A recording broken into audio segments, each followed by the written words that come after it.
tant qu'on a un cœur d'enfant, on peut s'en sortir. Même quand on est acquigé comme je le suis aujourd'hui, j'ai encore un cœur d'enfant. Je crois encore au Père Noël, ce qui est merveilleux. Et pourtant, j'en ai vu des faux Père Noël, beaucoup dans ma vie. Oui. Mais je ne vais pas entrer dans les détails. Oui, que souhaitez-vous que je vous dise? Alors, une autre petite question à ce sujet. Je m'assieds, vous permettez. Oui, bien sûr. Une autre question sur ce film. Quand vous avez imaginé le personnage de Yo-Yo, vous avez imaginé comme ça ces deux générations tout de suite? Ou est-ce que vous aviez d'abord pensé un homme seul qui rêve d'autre chose, ou un artiste de cirque qui rêve de quelque chose, un enfant qui devient ceci? Comment vous avez organisé? C'est tout simple. Le producteur que j'avais à l'époque était dans une espèce d'hôtel particulier où il y avait les Rothschild. C'était la banque Rothschild. Et les Rothschild venaient tous les jours avec des Bentley, des voitures exceptionnelles.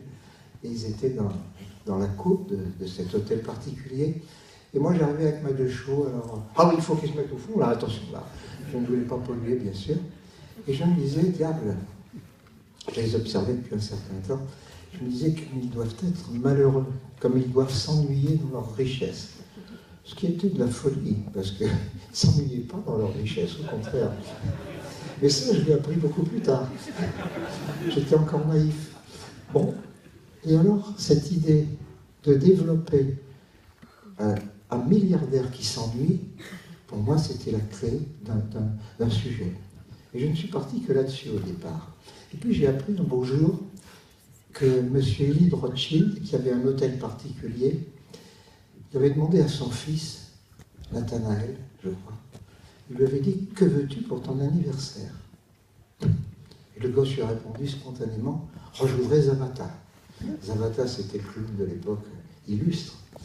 Et donc, il a demandé à Zavata de venir, mais Zavata a dit « Mais où pourrais-je travailler ?» Alors il lui a dit bon, « On va monter un chapiteau ». Il a loué un chapiteau qu'il a fait monter dans la cour d'hôtel particulier. Et Zavata est venu se brancher là. Après quoi, j'avais deux éléments. Ces deux éléments étaient d'importance, mais nous venions de voir avec Jean-Claude Carrière le film de... Aide-moi, Odile, s'il te plaît. Le film. Voilà. Non, mais Citizen Kane. Eh oui. Citizen Kane racontait l'histoire au cours du temps. Et je me suis dit, ce serait formidable de commencer avec le cinéma muet et de finir de nos jours. Et c'est comme ça qu'est arrivé le principe de construction du film.